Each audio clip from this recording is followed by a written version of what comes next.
I can remember the day I was in a wrestling match, and it was in the divisional tournament, and I was a senior, and I was losing my first match to a kid that I beat like 20-0 during the season.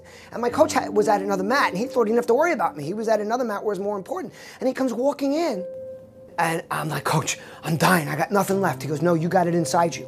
And all of a sudden, all that coaching, all that conditioning came out, and I wiped the floor with the guy, and it wasn't even a match at that point. And you know, this is something he taught me. You lose a match, there's another match. You don't do well this year, there's next year. You don't have a challenge, somebody in your life has a challenge. It never ends. It led into this challenge I have with my daughters. And I have this inner voice that I will give up on certain things, but it might be a short-term give up, or I might say strategically, like, I can't go on with this. But for God's sakes, this was being a dad. This had nothing to do with being good or being the best. It had to do with my daughters. My greatest desire is to have a real relationship with my daughters.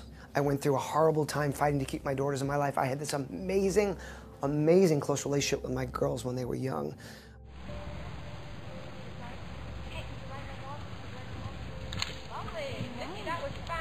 Fabulous, Nick.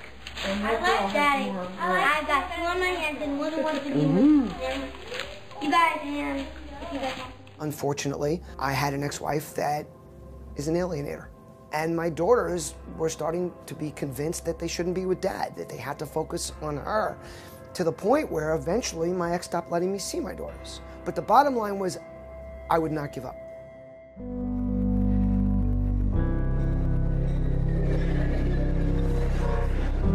First leg of the trip to Philly, Huntington to Penn Station train. Getting to see Nikki. He was more excited than me. And my older daughter, who's 20 now, this past year, we were talking about what she was going to be doing. And I was telling her that she's still in college. She needs to see me. There's got to be some rules. 2 times a semester for a meal.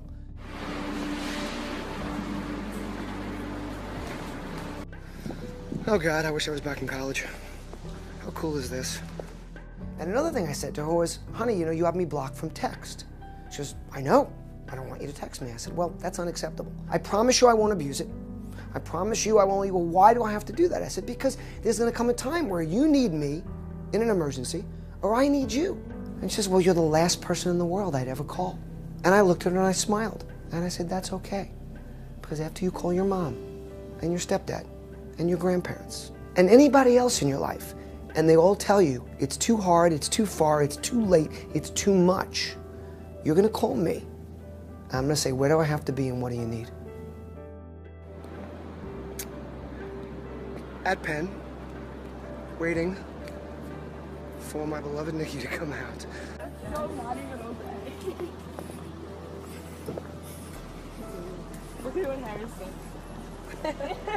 Just go to the library with you.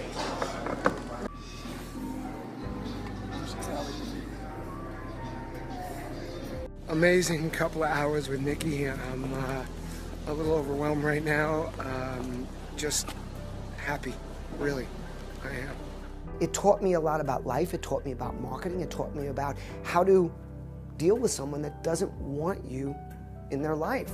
And I liken it a lot to brands and businesses. Your daughter's 15 and you're a dad trying to teach her what's important and she's going la, la, la, la, la. Or your son's the same thing. So I liken that to consumers, because we're here saying, we've got the best product, even no matter how passionate are that you believe it. They look at you and go, yeah, you're just trying to sell me something. So for me, that taught me a lot about how to communicate, how to find moments of connection, how you tell stories and bring people back. Let me get a picture with you guys. Danny, get next to Grandpa. Okay, wait till Nikki gets in there. Come on over here, Nikki. Peace rule. Okay. My wish is that I'll have that with my daughters again, and I will wait as long as necessary. But for me, no let up is what I've been doing my whole life.